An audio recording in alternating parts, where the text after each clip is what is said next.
Tudo bem, a gente está começando aqui. Deixa eu botar.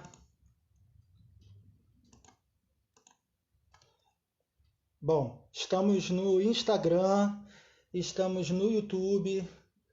Essa é a primeira live do YouTube que o Luto do Homem está fazendo. No Instagram eu vou convidar o Rafa aqui para entrar, para a gente poder. Já estou vendo que tem gente entrando aí. Vocês, por favor, falem se estão escutando bem. Pessoal que está no YouTube aí também, por favor, vocês podem falar se estão escutando a gente bem. Rafa já entrou. Fala, Daniel. Deixa eu só mexer aqui no áudio para não dar eco. Eu estou fazendo a mesma coisa aqui. Ok. Acho que agora está ok. Vamos ver se o pessoal fala se está escutando bem a gente. Olá, pessoal. Boa noite. Daniel. Boa noite. Bom, estamos aqui começando a primeira live do Luto do Homem, no YouTube e no Instagram, simultâneo, né? Então, de vez em quando eu vou olhar aqui para o Instagram, de vez em quando eu vou olhar aqui para o YouTube. No Instagram, essa live vai ficar salva durante 24 horas, mas a gente também está fazendo no YouTube, então vocês podem acessar ela depois lá, que ela vai ficar permanentemente lá no nosso canal, tá bom? Vamos começar? A gente está aqui falando, né, fazendo essa live junto com o Rafael Stein. A gente vai se apresentar já já, mas a gente vai falar um pouco sobre a questão do luto masculino através de uma série que tem tido uma repercussão muito boa, né? Então, acho que vai ser um papo bem bacana, né, Rafa? Que a gente vai Tô ter. ansioso. Vamos se apresentar? Então, você começa se apresentando? Pode ser? Vamos lá. Então, vamos lá. Meu nome é Rafael, eu sou pai da Maria Clara, pai do Francisco, e fui casado com a Micaela. A Micaela foi diagnosticada com câncer aos 36 anos e partiu aos 38. Isso faz 1 ano e meio, aproximadamente. E nessa busca, enfim, depois a gente vai conversar um pouquinho mais, que eu me encontrei com o Daniel aí. A gente se esbarrou e vem construindo uma amizade desde então. Bom, vou me apresentar também, para quem de repente está chegando e não conhece. Meu nome é Daniel Carvalho, eu sou coordenador do projeto Luto do Homem, que é um projeto de acolhimento a homens enlutados, né? Um projeto, um espaço de discussão e de acolhimento a esse luto, às especificidades desse luto masculino. E aí a gente eu criei esse projeto depois de estar vivendo um luto pela perda da minha filha, Joana, depois de 6 dias de vida e depois de uma complicação no parto, ela ficou 6 dias no CTI e veio a falecer. E aí, quer dizer, daí foi uma trajetória, né? E eu costumo dizer, como o Rafa falou, eu costumo dizer que o luto é um grande encontro, né? O processo de luto é um grande processo de encontros. E aí a gente se encontrou e a gente vem desenvolvendo essa amizade que eu acho que é muito bonita, porque a gente reconhece coisas um no outro, né? E a gente vai falar de alguma delas aqui hoje, né, Rafa? É verdade. E aí é isso, né? Quer dizer, eu poderia ficar falando aqui até amanhã sobre isso, mas assim, para resumir é isso, tá? Então a proposta de hoje é a gente falar um pouco sobre essa série Afterlife, e acho que a gente pode dar uma sinopse, ver o que você acha, Rafa? Pode ser. De Para quem falar uma sinopse aí, para quem não viu, não né? conhece, não viu, né? É uma série, enfim, produzida pelo Netflix, né? E a história gira em torno, assim, após a morte da sua esposa, o Tony, o personagem principal, ele decide mudar o seu modo de viver, né? Ele era um cara legal e logo se torna um cara impulsivo, que diz e faz o que tem vontade, né? E a situação ela se complica ao longo da história quando as pessoas que estão ao redor dele tentam transformá-lo em uma pessoa melhor. E aí, enfim, a trama gira todo em torno desse contexto. É uma série que ela toca assim profundamente em alguns pontos que são muito caros ao luto masculino, né? Então acho que é interessante, antes da gente falar um pouquinho aqui sobre algumas coisas que a gente achou interessante trazer para a discussão, a gente falar um pouco sobre essas peculiaridades do luto masculino. Não sei, devem ter muitas mulheres aí assistindo, muitas mulheres enlutadas que convivem com parceiros que também passaram por lutos. E vocês devem perceber que o luto, a experiência que eu tenho tido lá no grupo, né, no acolhimento ao grupo, eu vejo que causa uma angústia e uma aflição muito grande em algumas mulheres, enxergar que o luto do homem não é um luto igual, né, ao da mulher, né? E é isso mesmo, né? O luto do homem tem as suas singularidades, ele tem as suas especificidades, e é isso que a gente vai trazer aqui através do olhar dessa série, né? Então, eu acho que a primeira coisa que a gente pode, de repente, conversar, né, é uma coisa que eu acho que é muito comum no luto masculino, que é a questão da solidão, né? E aí eu acho legal a gente falar que a solidão é uma característica que não é só do homem, né? Mulheres também se sentem sozinhas em seus lutos. Mas a solidão do homem, ela tem uma especificidade, né? Quer dizer, tem um jeitinho ali. E tem, inclusive, causas diferentes, dependendo, inclusive, do próprio processo de luto, né? E a série retrata isso logo no início, né, Daniel? Exatamente. Logo que começa a série, a solidão aparece de alguma forma. O primeiro episódio já é o Tony, né, o personagem principal, já mostrando ele, já depois da morte da esposa, ele sozinho em casa, e mostrando as dificuldades que ele tem em se manter em casa, né? Quer dizer, em ficar em casa e fazer as coisas, né? Então, é uma cena que eu acho que marca muito já no início, né? Quer dizer, a relação dele com a comida em casa, abrindo a geladeira e tudo vazio, e ele não consegue nem colocar comida para o cachorro direito, né? Para a cachorra, né? E isso se dá porque eram coisas que a série deixa subentendido, mas eu acho que já é o suficiente para a gente entender, que eram coisas que eram costume da mulher fazer, né? Então, fala. E entra muito essa questão de gênero, né? E a gente chegar nessa solidão, passando por essas questões que a gente, enfim, a gente nem imagina o quanto isso afeta quando é chegado um momento desse, né? Mas, é interessante a gente falar sobre essa questão dos papéis de gênero, né? Porque a gente vive numa sociedade extremamente patriarcal, com uma estrutura patriarcal,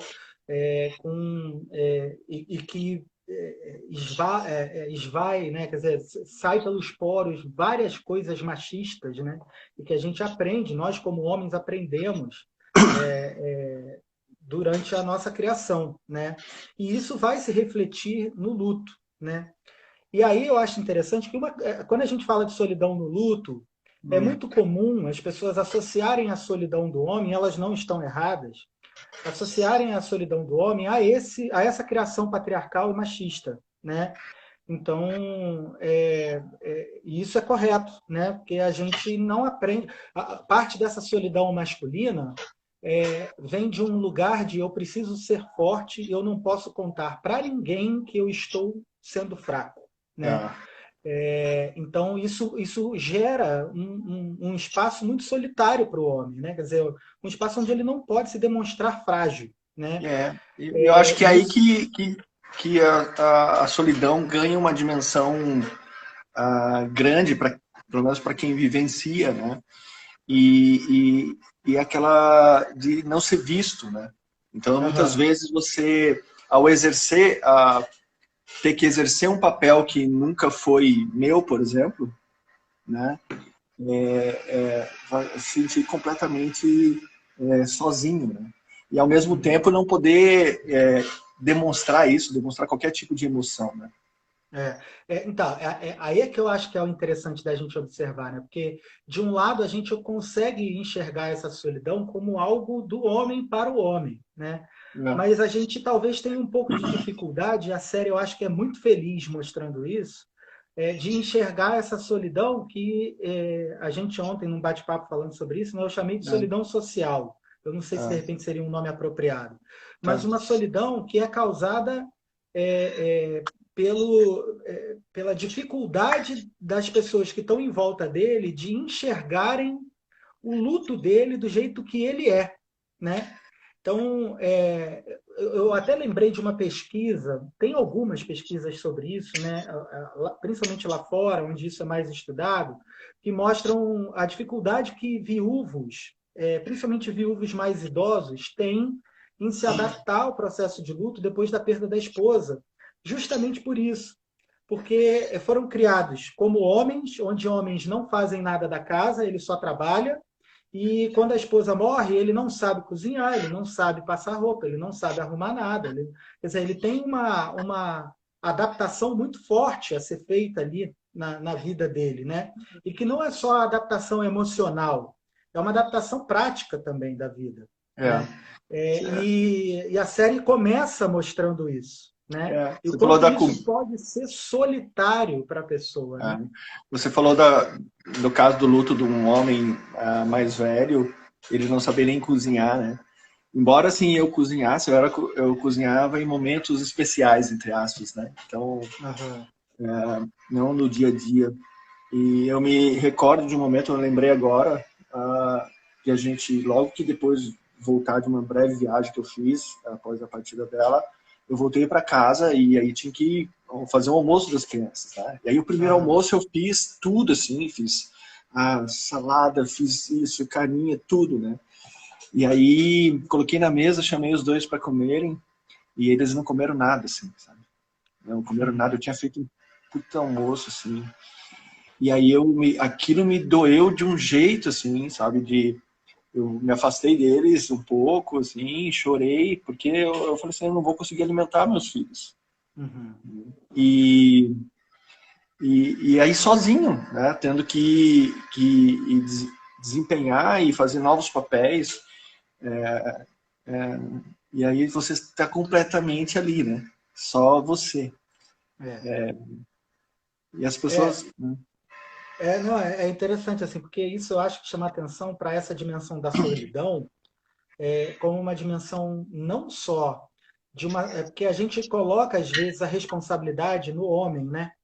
Então é muito comum que as pessoas em volta, às vezes a esposa, às vezes a mãe, a irmã ou irmão, enfim, né? Quer dizer, as pessoas de uma maneira geral, sem diferenciação de gênero, mas colocam sobre esse homem uma certa responsabilidade, uma certa cobrança, né? Então, de que, vamos lá, você precisa fazer de outra forma, enfim, existe uma certa cobrança num nível individual, né?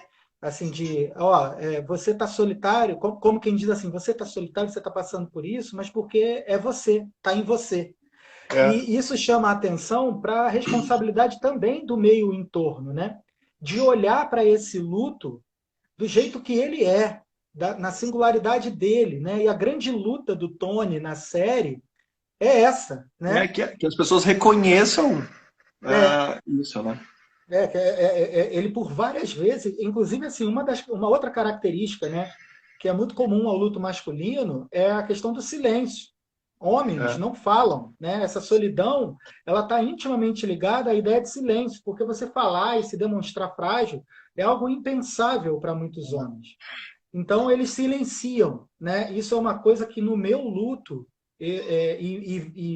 e acolhendo homens, né, que passaram por lutos muito similares ao meu, né, da perda de um filho, isso é muito forte, é muito é, forte. e- Uma cobrança das mulheres é muito forte, assim, de, é, eu sofro, eu choro, mas o meu marido não chora. Eu escuto às vezes de mulheres, inclusive assim, eu tenho raiva dele. porque ele não chora. E é interessante a gente entender que é verdade, às vezes o homem não chora. O Tony, na série, ele demora quase que uma temporada para chorar, né? Mas como, assim, voltando um pouquinho na solidão, assim, como que foi para você quando aconteceu, quando você perdeu a sua filha? Como que você se sentiu, assim? Como que Em relação, foi esse momento, assim? em relação à solidão especificamente, foi algo muito forte, porque eu acho que a solidão ela está ligada a uma ausência de espaço, né? Eu sempre bato nessa tecla do espaço.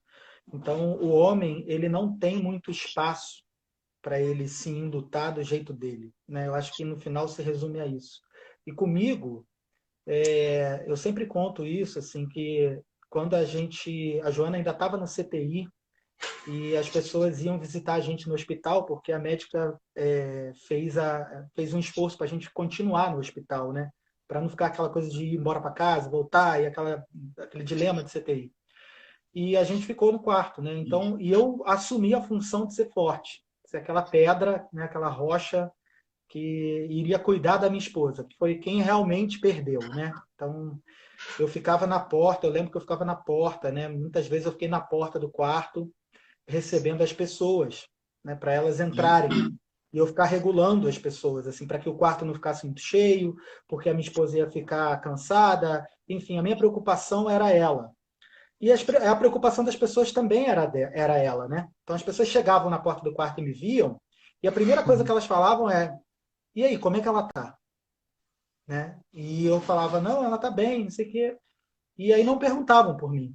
Assim, não perguntavam, absolutamente não perguntavam por mim. E, e aí depois a segunda coisa que as pessoas falavam era: você precisa ser forte por ela, né? E eu naquele momento falava: não, pode deixar, eu sou forte por ela.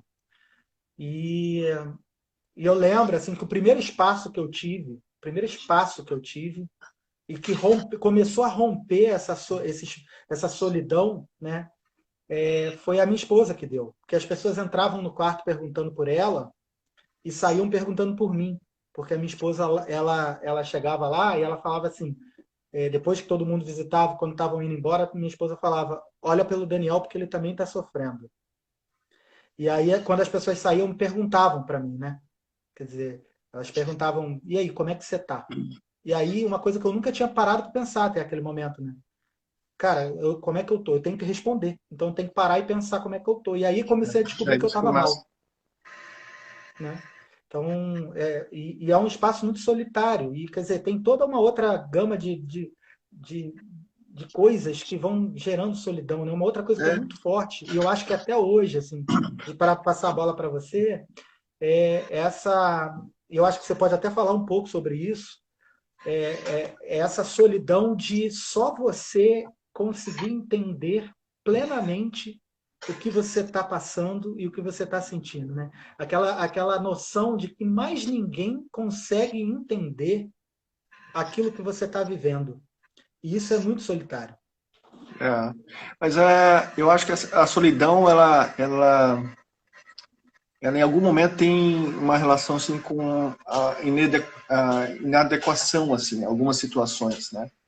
Então, quando talvez eu me visse em alguma situação que é vista como pela sociedade como inadequada, não como errada, mas como normalmente um homem não ocupa, né?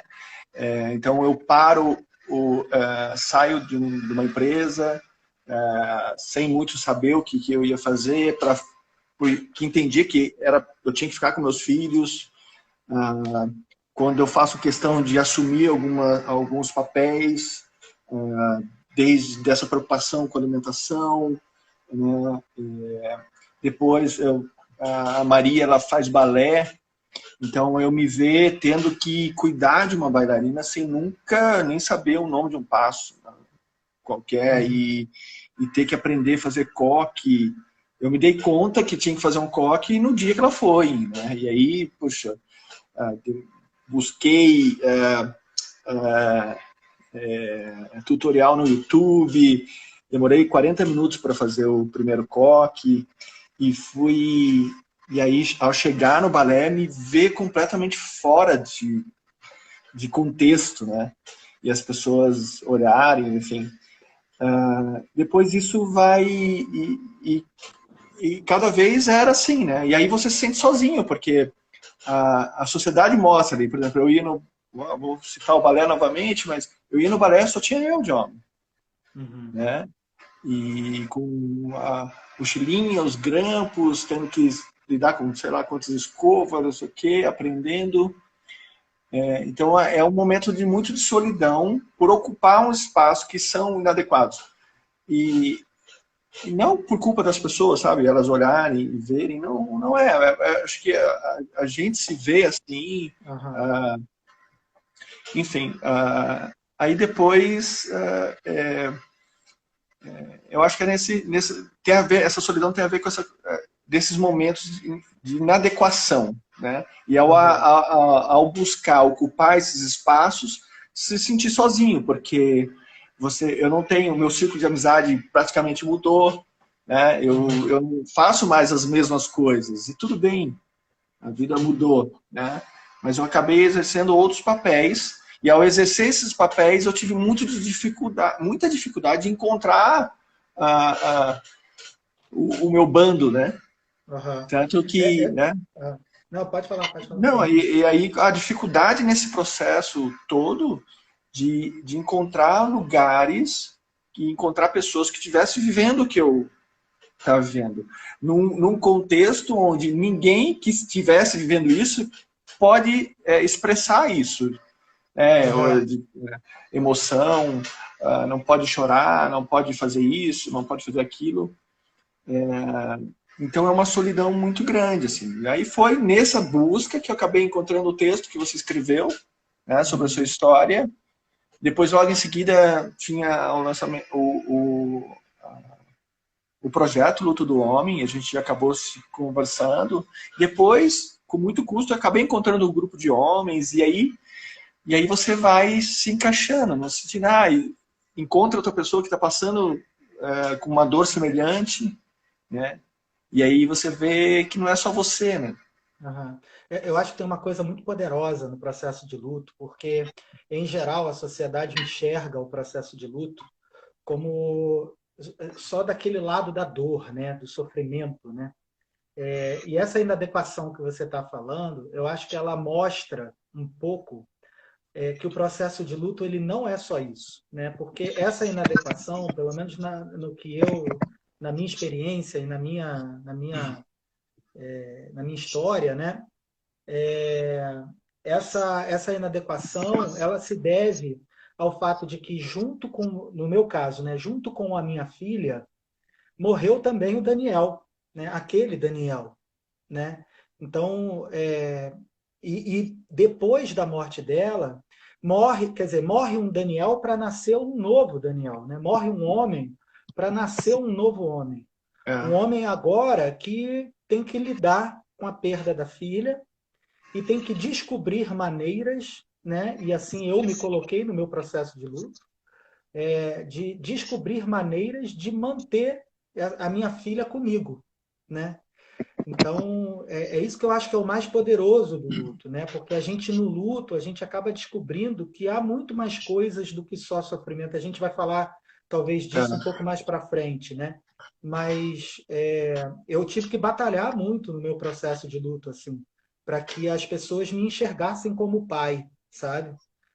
Porque como foi uma perda neonatal, né? Quer dizer, foi logo depois da perda do parto da minha filha, né? Ela já foi para o CTI com um estado muito grave.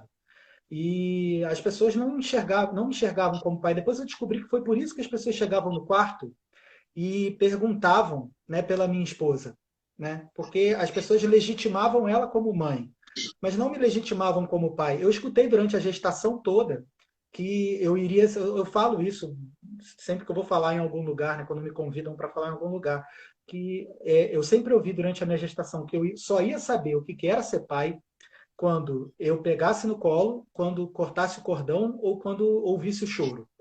As falas variavam entre essas três coisas. Que isso ia ser a fundação da minha paternidade. Acontece que eu não cortei o cordão, o choro não teve, e quando eu peguei a minha filha pela primeira vez na minha vida, ela já estava morta. Então, o que que isso fala? Que eu não sou pai? Então, eu me olhava no espelho e eu me via pai. Né? Eu me via pai. No momento em que eu entendi que tinha alguma coisa errada no parto, antes, quando eu tocava a barriga, quando eu descobri a gestação, eu fui pai durante todo o momento, assim. E eu tive que batalhar para que as pessoas me enxergassem assim, né? E enxergassem isso que estava aqui, essa paternidade que estava aqui. Eu acho que a gente vai falar disso mais para frente.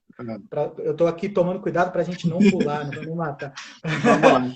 Mas eu acho que é isso, essa inadequação vem muito da gente agora ser obrigado, sendo um novo homem e olhando para coisas que a gente não olhava, a gente é um novo homem num mundo velho, né?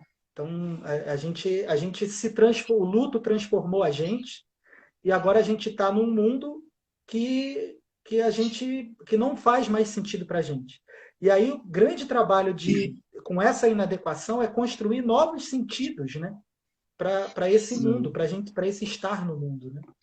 E eu recordo de a gente ter falado quando nesse ponto de tocar no assunto da questão do silêncio, sim, né? Aham. O silêncio dos homens, né? O fato de a gente não falar, né? Ou de a gente, Uhum. de alguma forma, ser educado, ou não colocando a responsabilidade no que está em volta, assim, né? Porque a partir do momento que a gente reconhece isso, eu acho que a responsabilidade é nossa de mudar. Mas a dificuldade em expressar sentimentos e, enfim. Inclusive, o Papo de Homem recentemente fez um documentário muito, muito Muito bom. bonito, muito bom, vale a pena, chamado Silêncio dos Homens, que trata desse assunto, né, com mais propriedade, assim, não só relacionado à questão do luto, mas Uhum. em outros momentos, né? Eu acho que no documentário eu achei muito interessante, assim, mas quando eu assisti pela primeira vez, eu fiquei com uma pulguinha atrás da orelha, que eu falei, eu senti falta um pouco da questão do luto, né? Mas depois eu entendi que a questão não era o documentário não fala exatamente da questão do luto, mas fala dessa questão do sofrimento do homem, né? O De um quanto que modo o homem geral. sofre, né? E eu acho interessante isso, quando às vezes eu vou falar em alguns lugares, eu costumo abrir a minha fala falando assim, o homem sofre. E aí eu vejo na plateia as mulheres quicando, assim, né? É. Porque a gente já entra logo e alguns homens, inclusive, também, né? Não é uma questão só de mulher, não. Assim, a gente entra numa lógica, a gente foi criado e acostumado a entrar numa lógica de comparação. Então, se eu afirmo o sofrimento do homem, eu estou necessariamente desafirmando o É, sofrimento da mulher. é, E não é assim, né? As coisas não se dão assim. Quer dizer, afirmar o sofrimento do homem não não é negar o anula, sofrimento da não mulher. é negar o sofrimento da mulher, é pelo contrário, é a gente a gente passar a olhar para um sofrimento que muitas vezes não é olhado nem pelo próprio homem que está sofrendo, né? Então esse silêncio ele vem desse lugar também, né? De um lugar de às vezes o próprio homem não enxergar. Tamanha é tamanho é o peso da masculinidade, né? A masculinidade ela é tão forte, a força dela é tão grande na gente que às vezes ela consegue ter o poder de apagar, né, apagar não, de silenciar o sofrimento que a gente tem, né? Então esse silêncio, eu acho, ele às vezes vem também de uma dificuldade que o próprio homem tem de enxergar, de se enxergar, né, de se ver, de entender que aquilo que ele está sofrendo, de que aquilo que ele tá passando é sofrimento, é dor, é tristeza. Né? Eu vejo isso lá no grupo com os homens que a gente acolhe, e a grande dificuldade do homem no seu processo de luto é essa. O homem, ele tem, isso tem pesquisas, inclusive, né? Já tem pesquisas até bem consolidadas em relação a isso que mostram que existem, de forma geral, é claro, a gente vai ter né, nuances aí e pontos fora da curva, mas, de uma forma geral, homens têm uma especificidade ali no seu sofrimento. Né? Eles sim lutam, o processo de luto, ele é muito para o fazer. Né? Então, não, eu vou fazer, eu tenho que, o que que eu tenho que fazer? Eu tenho que ir lá tirar a certidão, eu tenho que ir lá cuidar da funerária, eu tenho que ir lá fazer isso, tenho que ir lá, não sei o quê, tenho que ir lá. Então, o homem faz, né? Então, ó, eu vou lá no mercado, porque a minha esposa está sofrendo em casa, porque não tem, não sei o que lá. E o homem tem esse espaço de fazer. Então, o que a gente faz lá no grupo é muito bonito, assim, que é justamente puxar pelo lado oposto, né? Então, ensinar, porque o luto, ele, no final das contas, ele é um grande processo de aprendizagem. Sim. Então, é a gente aprender a sentir, a entrar em contato com esses sentimentos. Então, é o homem que chega lá e ele não sabe que ele está triste, mas que ele está triste. E aí a gente ensinar para ele que assim, ó, olha para isso, o que que é isso? E aí ele chega à conclusão de que é tristeza. Você está falando dos homens que chegam até o projeto lá no grupo, né? Eu me recordo, o ano passado, depois de muita busca, acabei encontrando não é um grupo especificamente de luto, mas é um grupo de masculinidade chamado Guerreiros do Coração, e eu me recordo de, ao chegar no grupo, né, eu estava um sofrimento, eu chegar e olhar para aqueles homens assim, e eu não me reconhecesse. Uhum. Eu tive essa dificuldade em aceitar ali, sabe? Uhum. Naquele processo, assim. E eu até comentei com eles, hoje eu, enfim, participo, continuo participando. Demorou uma, duas, três encontros, e eu olhava assim e falei, meu, o que eu estou fazendo aqui, né? Só que a dor era tanta, assim, era tanta que eu falei assim, continuar do jeito que era não dá, sabe? Porque eu não estou conseguindo lidar. Então, assim, fazer a mesma coisa não dá. Então, eu vou insistir. E aí foi nessa insistência que uma dos encontros, ao tratar de um tema que aí eu me identifiquei, e aí teve esse momento de emoção, sabe? De eu conseguir, então, falar e conseguir colocar para fora. E como foi acolhedor, assim, sabe? Assim, tirar tudo que estava aqui dentro para um monte de homens, lá quase 40 homens, assim, e cada um com as suas dificuldades, assim, falando abertamente sobre elas, assim, né? E aí ali eu me senti, tá vendo? Não preciso ficar com essa máscara, né?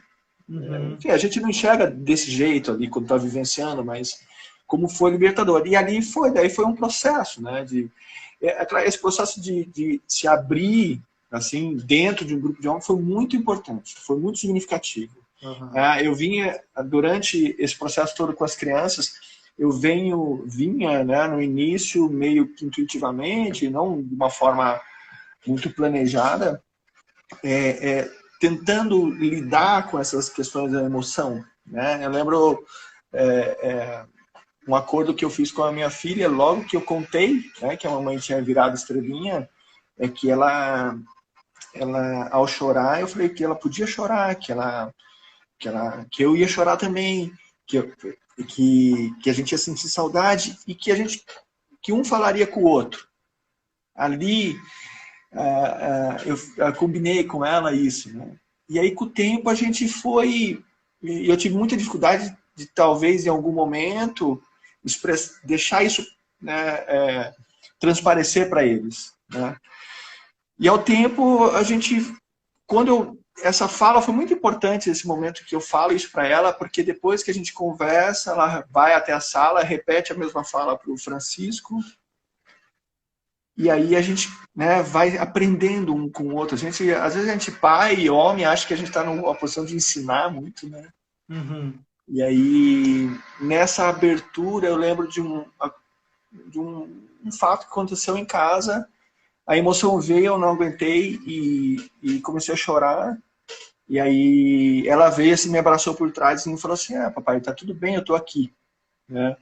E aí é legal ver essa construção que hoje eu consigo enxergar assim com eles, né? Hoje eu vejo o Francisco, por exemplo, expressando as emoções completamente diferentes do que eu como menino acontecia comigo, né?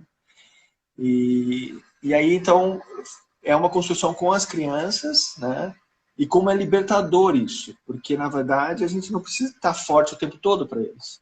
E de alguma forma cobra isso, né? Porque você precisa ser forte por causa dela, você precisa ser forte por causa das crianças, né? Eu demorei um pouco para entender. É claro que eu sou adulto, eu tenho responsabilidades, é óbvio, mas como eu tenho sentido que ao criar essa relação mais aberta, de forma em relação às emoções com eles, tem nos aproximado, sabe?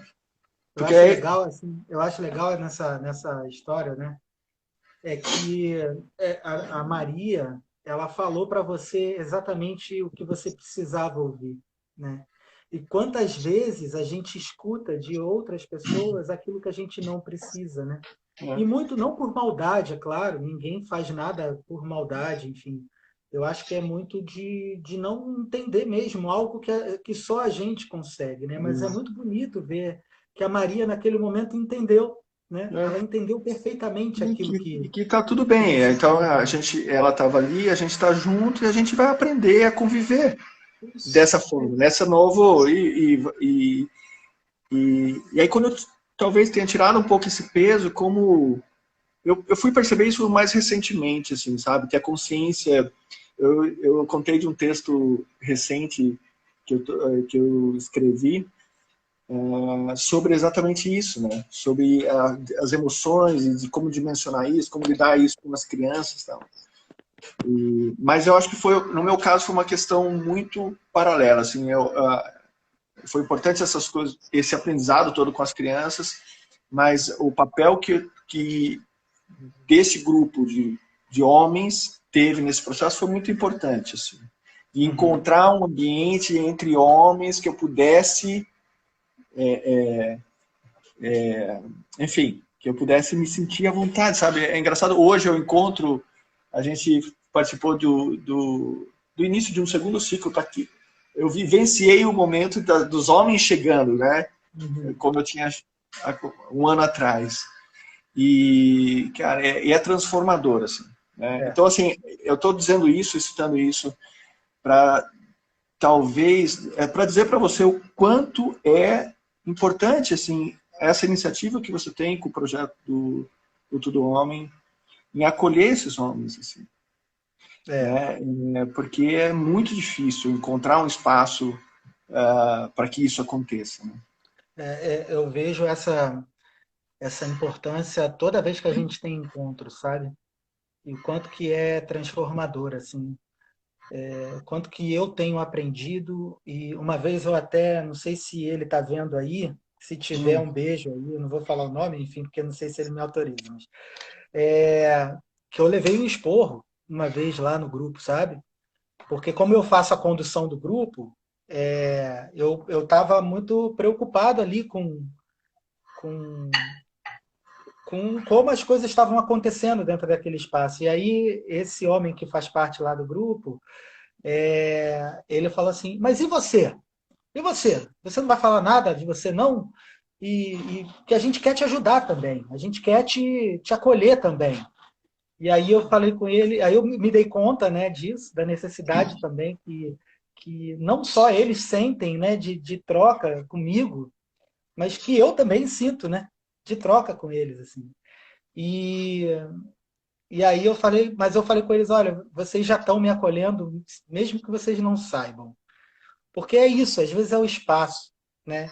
E aí eu acho que para a gente, de repente, encerrar essa questão do silêncio, né, que é uma coisa que na série acho que aparece de uma forma muito diferente do que a gente está acostumado a ver com homens, né? Porque o Tony, ele não é um cara silencioso, ele não silencia o luto dele. Ele está a todo momento falando, né? O silêncio do luto dele vem dos outros. Não é da ausência, o silêncio do luto dele não é da ausência de fala. O silêncio do luto dele é da ausência de escuta. E aí talvez por isso ele expressa tudo isso de forma agressiva, né? Porque a série retrata ele como um cara super divertido, alegre, enfim.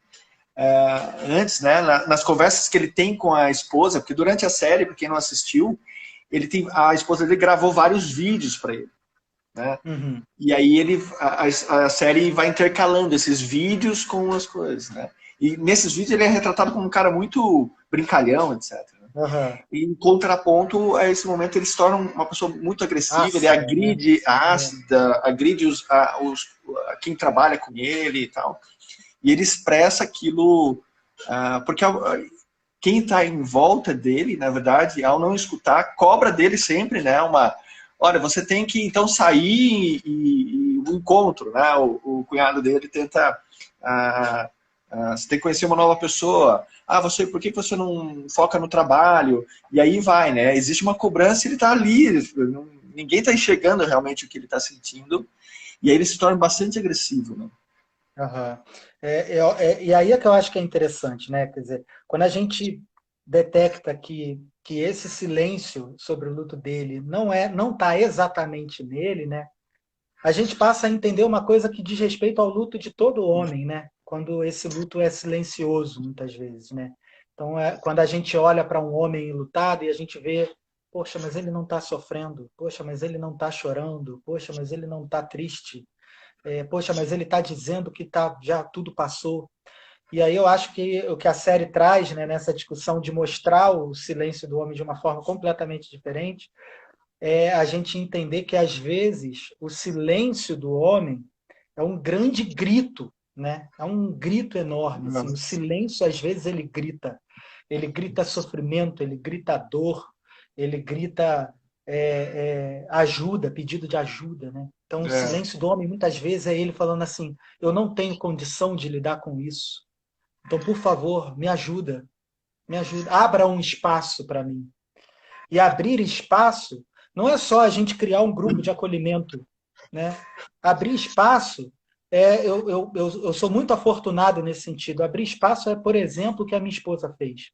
Olha para ele, que ele está sofrendo. é claro que exatamente, não é só o grupo, né? Porque eu vejo no meu caminhar nesse processo, eu tive pessoas e tem pessoas muito especiais assim que estão sempre em volta, sabe? Uhum. Que hoje eu paro para pensar assim, que às vezes ligava do nada, sabe? Como tá? Como tá?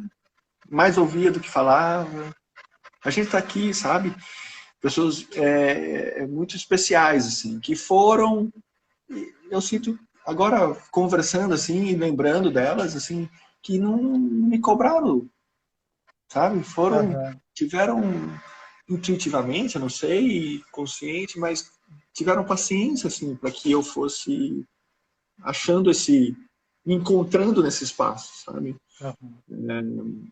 Então, sim, não é só o grupo, acho que a gente nesse caminhar a gente encontra pessoas que especiais que, enfim, que nos ajudaram nesse processo todo, né?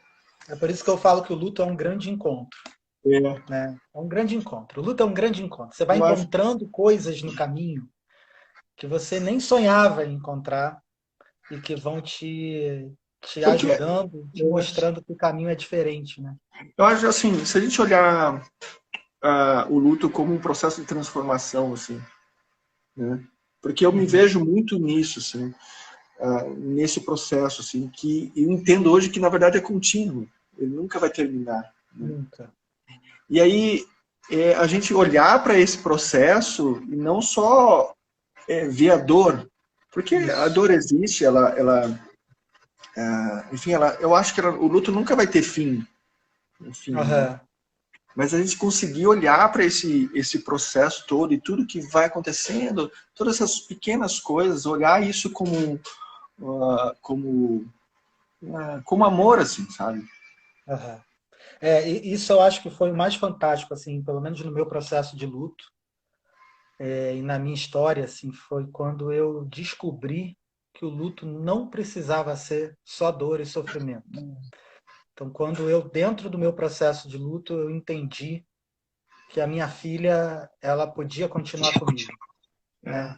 Porque eu E, vejo muito isso, né, na sua história, Daniel, que veja, você teve pouca convivência, né? Assim, foi tudo muito rápido, né? Aquele momento de dor intenso, ele você foi usando aquilo e transformando e criando, a, transformando tudo à sua volta, né? E aí quando você olha para tudo isso que está acontecendo, quando eu olho para isso, no seu caso, eu falo assim, você está fazendo isso por causa dela. Por Isso. que aconteceu? Por causa da morte. É evidente. Aham. Mas olhar para sua filha, olhar para minha esposa só sob a ótica da morte é ser injusto com tudo que aconteceu, com tudo que você vivenciou, com tudo que está sendo construído. Eu acho assim, é fazer muito pouco, né? O Rodrigo Luiz, um amigo em comum nosso, É, ele fala muito isso, assim, eu aprendi isso com ele. É fazer muito pouco das pessoas que a gente ama e que se foram, né? Então, a minha filha, ela não pode se resumir só àquele pequeniníssimo instante em que ela morreu. Porque o instante que ela morreu é só uma pequena parte do que foi a existência dela e do que, no fim das contas, acaba sendo ainda, né? A existência dela. Eu costumo dizer que a minha filha pode não estar viva, mas ela continua existindo, né? Então, a é, existência, ela só morre se a gente permite. A exato. vida não. E a existência está nas pequenas coisas, né? E Isso. aí você vê, olha, a gente se conheceu por causa do que aconteceu, né?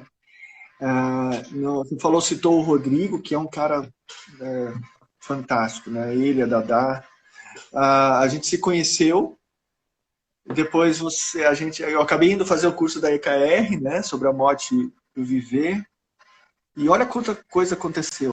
Olha quanta coisa bonita, né? É, De algo que você começou lá atrás. Se isso não é amor, então o que é? é.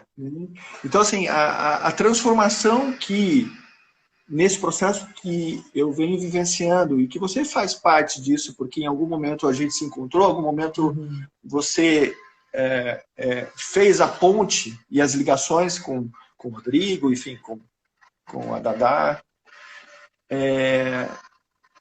Eu fico pensando assim, olha quanta coisa bonita, né?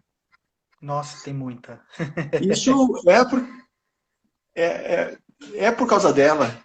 Então não é só Sim. dor, tem amor também. Sim. Agora, assim, hoje a gente talvez consiga olhar assim, identificar Claro. isso, né? Não parece que mas eu acho que a gente é um exercício mesmo, né? De tentar ver as coisas com um outro olhar, assim, né? Eu acho que tem uma coisa assim que é muito interessante, Gus, de um, um autor que bem reconhecido no estudo do luto, enfim, o Colin Parkes. E ele fala uma coisa que eu acho que é muito bonita num livro chamado Amor e Perda. E ele abre o livro, já o primeiro parágrafo do livro, ele fala que o sofrimento, né, a dor, ela é uma face da moeda, porque na outra face está o amor. Né? Então, como quem diz que só sofre quem ama. E o contrário também é real, né? Não é possível amar sem sofrer. É, Seja porque a morte vai chegar em algum momento, seja porque a separação vai chegar, seja, enfim. Sofrimento e amor estão intimamente ligados, né? verdade. Então, da mesma forma que quando a gente começa uma relação, seja ela qual for, de paternidade, uma relação afetiva, amorosa, seja lá qual for, quando a gente começa essa relação, muitas vezes a gente se engaja só através do amor e a gente deveria olhar também porque essa relação, né, tem de sofrimento e de dor ali, porque isso nos ajuda a conectar com essa relação. Quando é o inverso, né, quando acontece, por exemplo, a perda de alguém, a gente é criado e é ensinado a se conectar só com a dor, mas tem muito amor ali. Né? Eu só entendi que eu era pai depois da morte da minha filha. Isso pode ser uma frase que vai bater muito forte nas pessoas. Talvez algumas pessoas não entendam exatamente o que eu estou falando, mas eu só descobri esse amor incondicional, né, incondicional pela minha filha depois da morte dela. Talvez porque eu tenha tido pouco tempo, pode ser, não sei. Ou talvez porque o processo aconteceu de uma forma específica, não sei. Mas comigo foi assim, tem aquela frase do Chicó, né? Só sei que foi assim, né? E como que a gente está de tempo, sim, mas Faltam 7 minutos, eu acho. ok. Então, a gente comentou de talvez não dê tempo de falar aqui, eu vi aqui alguns questionamentos, então, se eventualmente a gente não responder, né, acho que pode Ai, enviar. gente, olha, a gente tinha combinado um monte de coisa, a E a gente, gente já pô, sabe. vamos falar um monte de coisa. É, Mas eu acho que foi legal até agora, porque ficou justamente na proposta do que era um bate-papo, né? é. Então, E e assim, para a gente tentar conectar com o que a gente está falando agora, eu acho que a série também é muito feliz ao mostrar que o Tony, ele. vai A gente ressignificando. talvez dê um spoiler aqui, tá, gente? Mas ele, no final da primeira temporada, para a segunda, ele se conecta com isso, né? Então, ele vai, aos poucos, ele vai entendendo. E no caso dele, que eu acho que é até uma coisa meio geral mesmo, ele vai entendendo que é nas pequenas coisas, né? Então, É, às vezes são coisas que são pequenas, mas que têm um potencial gigantesco de conexão com esse amor, né? eu, verdade. Eu tenho. Vou voltar para o lance da comida de novo. Vai lá. Mas eu tive muita dificuldade no planejamento da questão alimentar das crianças, assim, né? E isso levou muito tempo, assim, eu acho. Mas recentemente eu comecei a cozinhar, então de forma planejada. Então eu tiro o sábado, faço compra com eles, feira, etc. Volto e cozinho de uma vez, faço marmitinhas, etc. E organizo isso. Cara, eu acho que foi a primeira vez que eu me vi voltando a tendo prazer nisso. Eu me peguei com as crianças na cozinha, eu escrevi sobre isso, um texto chamado Sobre uma Pitada de Sal, que aquele ato de cozinhar com ela, minha filha repetir gestos que a minha esposa tinha, como aquilo me trouxe uma memória afetiva, um amor, assim, né? E aí, enfim, eu passo, cozinho, organizo tudo em marmitinhas, e aí, cara, o meu sonho é quando eu vejo o freezer assim, tá cheio de marmitinhas, tudo prontinho, sabe? E aí todo o processo com as crianças nesse ponto ficou, eles passaram a comer, eu entendo que estão se alimentando melhor, porque e aí, pô, ganhar elogio da minha filha, pô, que, sabe, da comida, como aquilo me trouxe uma felicidade. Sabe, cozinhar é algo bem simples, assim, né? Então a gente. E talvez nesses momentos, eu, ao voltar a sentir prazer, voltar a dar atenção para aquele momento, sabe? Então, Uhum. eu estar ali presente, cozinhando, picando, dando atenção, quando nesse processo, é quando você está presente ali, reconhece isso, como isso é importante, sabe? Essa sua fala de estar presente, né? Me lembra, eu acho que aqui a gente já está encaminhando para o final, tá? Porque eu acho que Tá. resta pouco tempo, mas vamos tentar aqui. Vou tentar ser breve. Eu lembro sempre, eu cito às vezes isso em fala que eu faço, de um livro do Viktor Frankl, que é um livro chamado Em Busca de Sentido. E é um livro. Viktor Frankl foi um psiquiatra, ele era psiquiatra e judeu, e ele foi preso em campo de concentração. Cada um da família foi mandado para um lugar e ele foi para um campo de concentração só de homens.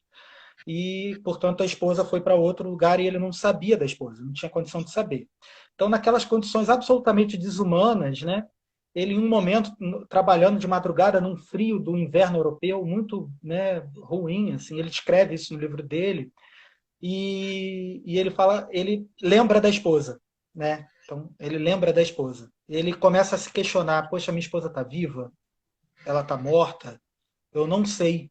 Ele fica, né? Assim, tipo, ele trabalhando naquela condição desumana e ele não tem noção se a esposa está viva ou está morta. E aí ele, na reflexão dele, ele contando, ele chega à conclusão de que não importa. Não importa.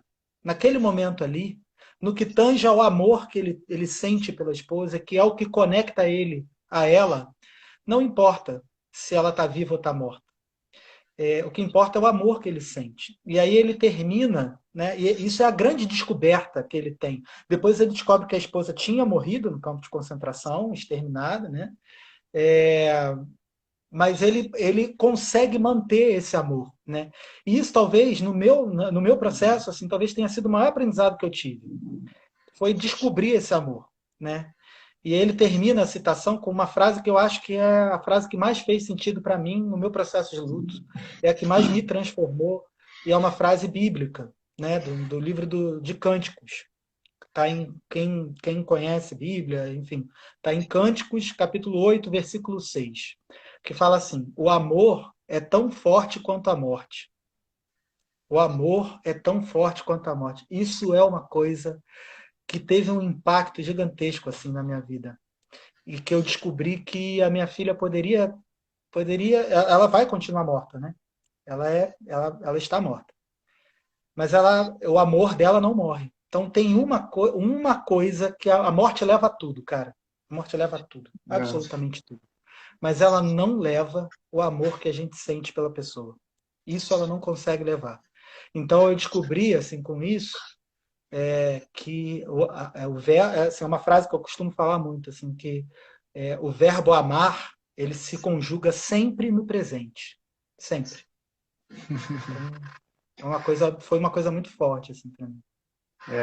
E como essa coisa de, quanto mais essa consciência de estar presente, de valorizar esses pequenos momentos, de enxergar nas pequenas coisas e em tudo que tem acontecido, a presença dela, né?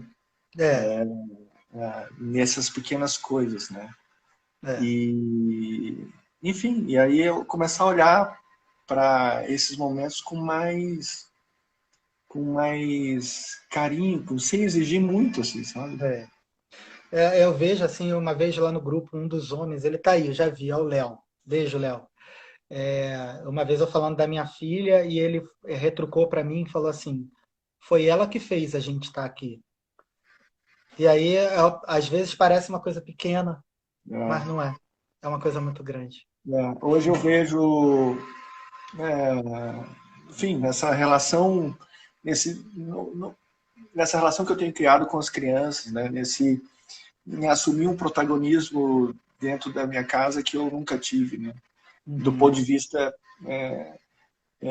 como eu tenho criado uma relação incrível, assim, né? E isso é a presença dela, de alguma forma. Eu acho que a série ela mostra isso no momento em que o Tony entende, né? Que ele entende que esse amor ele pode continuar existindo. Que ele tem o espaço dele, né? Que ele tem um espaço, exatamente. Quando ele entende que esse amor tem um espaço ali, que ele não precisa tirar esse espaço, silenciar esse espaço, né? Quando ele entende que esse amor vai continuar ali, aí é quando a chave vira. Né? E aí ele entende, inclusive, que ele pode se relacionar com outras pessoas, que ele, se ele quiser, se ele também não quiser, não precisa, enfim, aí ele abre, quando ele entende que existe um espaço para aquilo, outros espaços também abrem, né? Inclusive para ele mesmo. Né? É muito bonito isso na série. A série ela é muito bonita, assim. Eu me emocionei em diversos pontos. E nesse momento, principalmente na segunda temporada, né, que ele começa a desabrochar, né, que ele começa a entender isso e voltar. Eu me emocionei bastante. Aliás, Rafa, vale a pena a gente falar que a Netflix hoje anunciou, né, a terceira temporada da série, então ela foi renovada pela terceira temporada, e a Netflix eu acho que resolveu anunciar porque a gente estava fazendo essa live, né? Ela viu que a gente sem dúvida. Live, e aí falou assim, não, vou aproveitar esse momento para anunciar, né, que a série vai ter a terceira temporada. Verdade, então, cara. Mas então a gente vai ver mais coisa do Tony aí, mais trajetória dele, né? Então, 30 segundos, Rafa, a gente volta, cara, ou a gente termina? Não, a gente manda um beijo no coração de todo mundo. É isso, gente. Dani, beijo. Obrigado por tudo. Um beijo cartasparaMaria.com.br É isso? Isso. E lutodohomem.com. Entrem É isso. lá, acessem, a gente está aí para vocês. Quem sabe a gente faz mais uma. Tá Tá acabando, bom. gente. Beijo para Beijo. todos.